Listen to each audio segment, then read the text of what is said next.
नमस्कार, आप देख रहे हैं महारो शहर और मैं हूं आपके साथ जयकृति योगी। बुलेटिन की शुरुआत एक बड़ी खबर के साथ। झालावाड़ में एसीबी पूरे तरीके से एक्शन में है। केंद्र सहकारी बैंक का मैनेजर ट्रैप हुआ है। विष्णु दादीच 15,000 की रिश्वत लेते ट्रैप किया गया। ग्राम सेवा सहकारी समिति के 2 व्यवस्थापक भी गिरफ्तार हुए हैं। केसीसी राशि की फाइल स्वीकृत करने की एवज में घूस मांगी गई थी। तो बड़ी खबर आपको बता रहे हैं, झालावाड़ में एसीबी इन एक्शन। केंद्र सहकारी बैंक का मैनेजर ट्रैप हुआ है।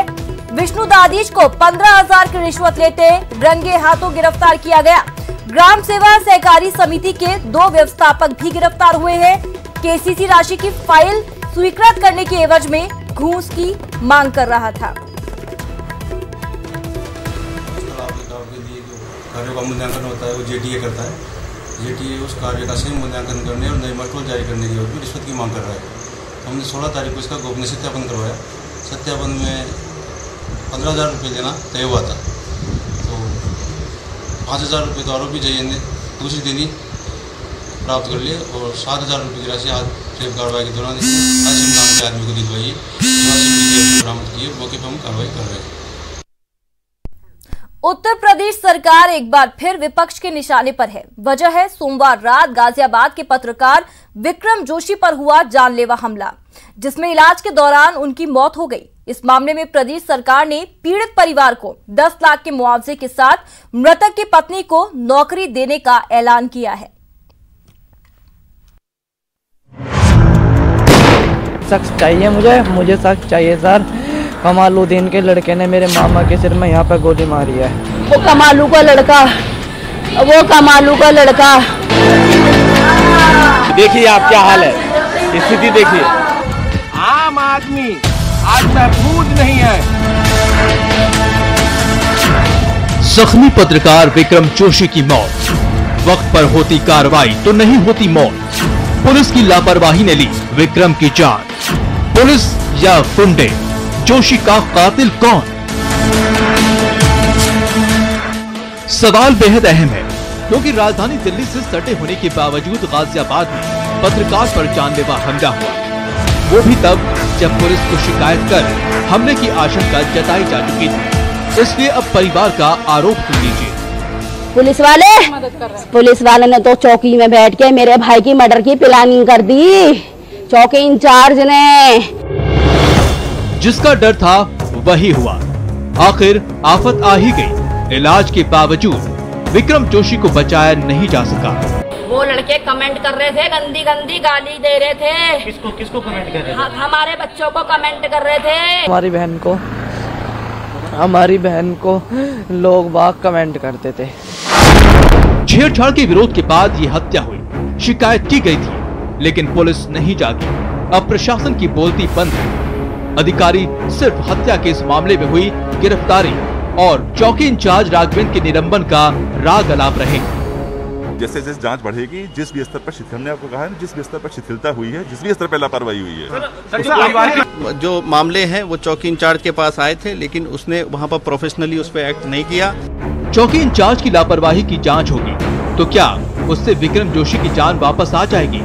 इस मामले के खिलाफ गाजियाबाद में पत्रकारों ने प्रदर्शन और नारेबाजी भी की। विरोध के अलावा इस हत्याकांड की वजह से सियासत भी तेज हो गई है। प्रदेश सरकार के खिलाफ ट्वीट की बाढ़ आ गई है। अपनी भांजी के साथ छेड़छाड़ का विरोध करने पर पत्रकार विक्रम जोशी की हत्या कर दी गई। शोकग्रस्त परिवार को मेरी सांत्वना। वादा था राम राज का, दे दिया गुंडा राज। अखिलेश यादव ने सवाल उठाए और ट्वीट के साथ अखिलेश ने #NoMoreBJP भी लिखा। गाजियाबाद में अपनी बेटी के साथ बाइक पर जा रहे एक पत्रकार को गोली मारने से प्रदेश की जनता सकते में। बीजेपी सरकार स्पष्ट करे कि कानून व्यवस्था की धज्जियां उड़ाने वाले इन अपराधियों बदमाशों के हौसले किसके बलबूते पर फल फूल रहे हैं। तो वहीं बीएसपी सुप्रीमो मायावती ने ट्वीट किया है, पूरे यूपी में हत्या व महिला असुरक्षा सहित जिस तरह से हर प्रकार के गंभीर अपराधों की बाढ़ लगातार जारी है, उससे स्पष्ट है कि यूपी में कानून का नहीं बल्कि जंगल राज चल रहा है। अर्थात यूपी में कोरोना वायरस से ज्यादा अपराधियों का क्राइम वायरस हावी है। जनता त्रस्त है, सरकार इस ओर ध्यान दे। इस महीने ये दूसरा मौका है जब प्रदेश सरकार के खिलाफ विपक्ष हमलावर है। इससे पहले कानपुर के विकास दुबे कांड की वजह से कानून व्यवस्था पर सवाल उठाए गए थे। अब पत्रकार की मौत वजह बनी, लेकिन पुलिस है कि सुधरने को तैयार है। Bureau report, news 18 network. और चलिए अब एक नजर डालते हैं राजस्थान के कोरोना ग्राफ पर। मरुधरा में महामारी की रफ्तार तेजी से बढ़ती जा रही है। आज 226 नए पॉजिटिव केस सामने आए हैं। प्रदेश में संक्रमितों का आंकड़ा 31,599 तक जा पहुंचा है।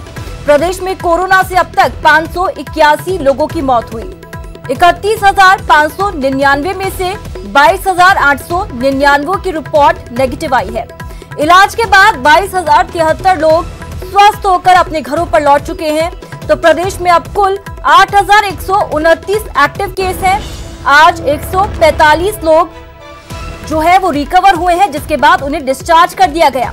प्रदेश में अब तक 12,70,000 से ज्यादा सैंपलिंग की जा चुकी है। राजस्थान में कोरोना से जो रिकवरी रेट है वो 73% से ज्यादा है। तो लगातार कोरोना की रफ्तार बढ़ती जा रही है और आपको ग्राफिक्स के जरिए बता रहे हैं कहां पर क्या कुछ हालात है। कुल केस अगर हम बात कर लें 31,599 यहां पर हैं और मैप के जरिए आपको दिखा रहे हैं जिलेवार कोरोना को लेकर क्या कुछ स्टेटस है।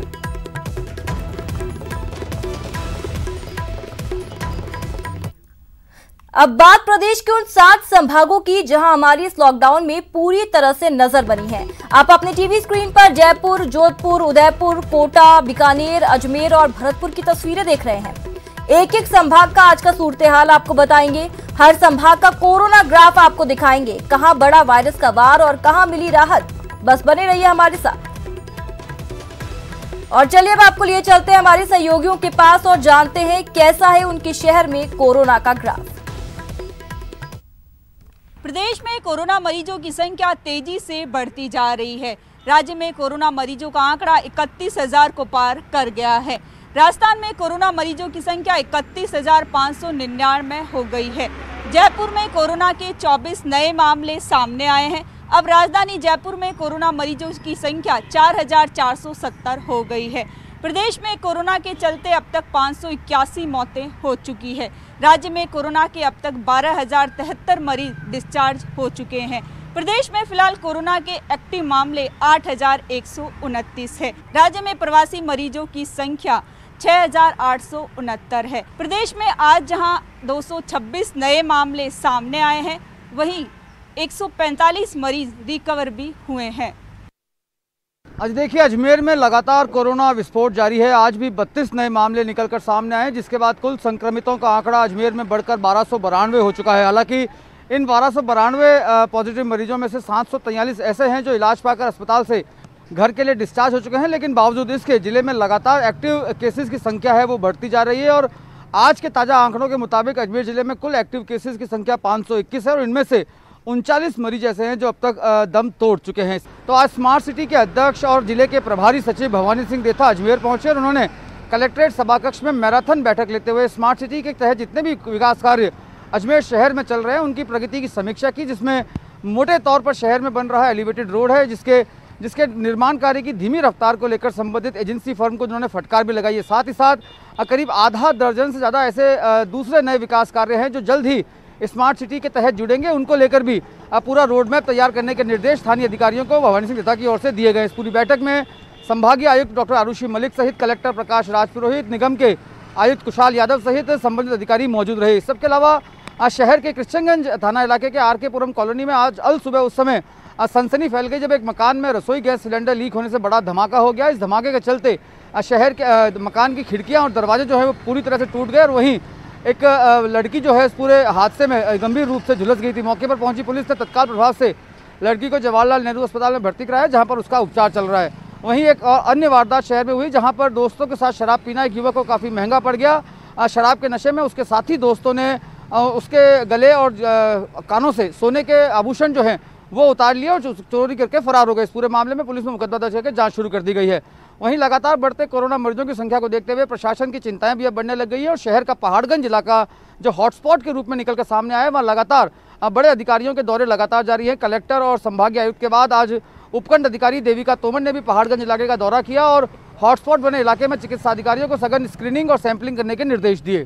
भरतपुर में कोरोना की बात करें तो आज 8 मामले सामने आने के बाद में कुल मामले अब संक्रमण के 2215 हो चुके हैं। वहीं पॉजिटिव 2215 होने के बाद में राहत भरी बात यह है कि 1915 लोग सही होकर अपने घरों को जा चुके हैं, जिसे लेकर अब पुलिस प्रशासन और मेडिकल टीम में भी राहत की सांस लिए हुए हैं। वहीं अब सोशल डिस्टेंसिंग की बात करें तो पुलिस अब मुस्तैद दिखाई दे रही है और बगैर मास्क और सोशल डिस्टेंसिंग वालों का चालान काटकर उन्हें सलाह दे रही है कि जरूरी काम के दौरान ही वे घरों से बाहर निकलें। वहीं बाजारों की बात करें तो लोग अब जरूरी काम के दौरान ही बाजारों में जा रहे हैं, वरना घरों पर ही अपना काम देख रहे हैं। वहीं आपको बड़ी खबर की बात करें तो आज से 35 साल पहले भरतपुर के डीग में राजा मान सिंह को गोली मारकर हत्या कर दी गई थी। उनकी 2 साथियों की भी हत्या की थी, जिसे लेकर मथुरा की सेशन जज ने आज फैसला सुनाया और 11 मुलजिमों को दोषी ठहराते हुए आजीवन कारावास की सजा दी है। वहीं उनकी पुत्री कृष्ण कौर दीपा भी वहाँ मौजूद रहीं, उनके पति विजय सिंह भी मौजूद रहे और उनके पुत्र कुंवर दुष्यंत सिंह भी वहाँ फैसले के दौरान मौजूद रहे और काफ़ी संख्या में वकीलों का धन्यवाद प्रेषित किया। वहीं आपको बता दें कि मुलजिमों के वकील का कहना है कि वह अब हाईकोर्ट का रास्ता देखेंगे और मुलजिमों के पक्ष में वे दोबारा से अपील करेंगे, जिससे उन्हें सज़ा कम करवाई जा सके और उन्हें राहत पहुंचाई जा सके। वहीं आपको बता दें कि भरतपुर ज़िले में जब मामला सामने आया तो यहाँ पर 35 साल पहले का दोबारा से मुकदमा खुलने पर लोगों ने खुशी जाहिर की और वहीं आरोपियों को सज़ा मिलने पर बम पटाखे भी फोड़े गए।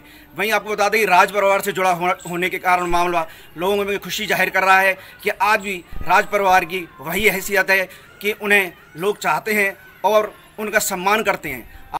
उदयपुर में कोरोना का कहर लगातार बढ़ता जा रहा है और आज भी 15 नए संक्रमित मरीज सामने आने के साथ ही उदयपुर में कुल पॉजिटिव मरीजों की संख्या 1028 पर पहुंच गई है। आज जो 15 पॉजिटिव मरीज सामने आए उसमें 11 पॉजिटिव मरीज पूर्व संक्रमितों के क्लोज कांटेक्ट के सदस्य हैं, तो वहीं 3 मुंबई से लौटे प्रवासियों में भी संक्रमण की पुष्टि हुई है।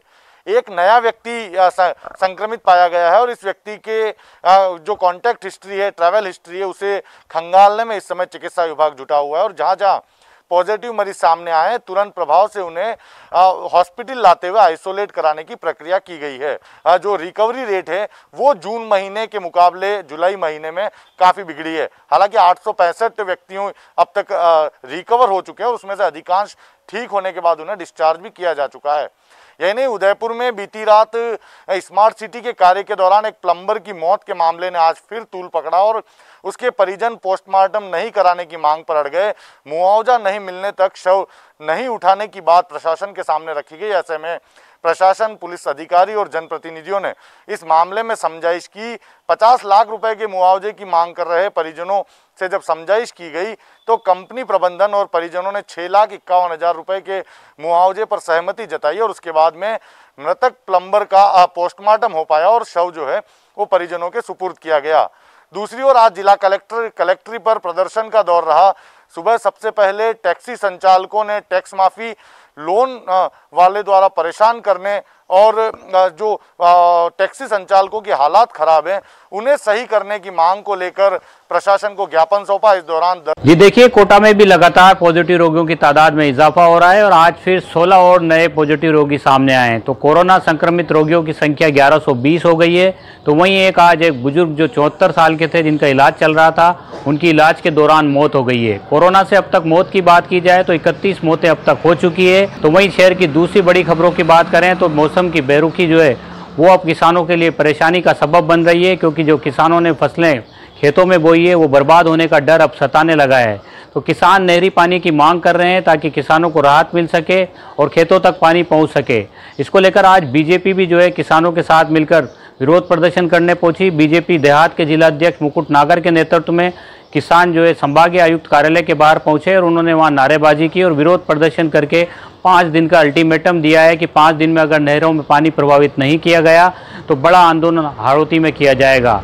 तो वहीं आज बीजेपी के जो एमएलए हैं वो बिजली विभाग के ऑफिस भी पहुंचे। ग्रामीण इलाकों में जो वीसीआर भरी जा रही है ग्रामीणों की, उस पर उन्होंने नाराज़गी व्यक्त की और चेतावनी दी है कि ग्रामीण इलाकों में सुचारू बिजली का संचालन किया जाए। इसके साथ साथ जो डिपार्टमेंट के लोग जो वीसीआर भरकर किसानों को परेशान कर रहे हैं, वो वीसीआर जो है भरना बंद किया जाए, अन्यथा जो है बीजेपी आंदोलन करेगी। बिजली कर्मचारियों के साथ जो है कार्यकर्ता और ग्रामीण जो है अभद्रता भी कर सकते हैं, इस तरह की भी चेतावनी उन्होंने दी है।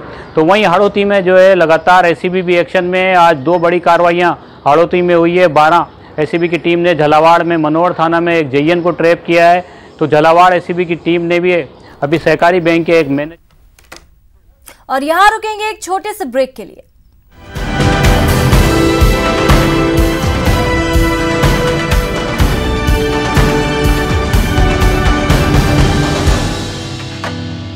कोरोना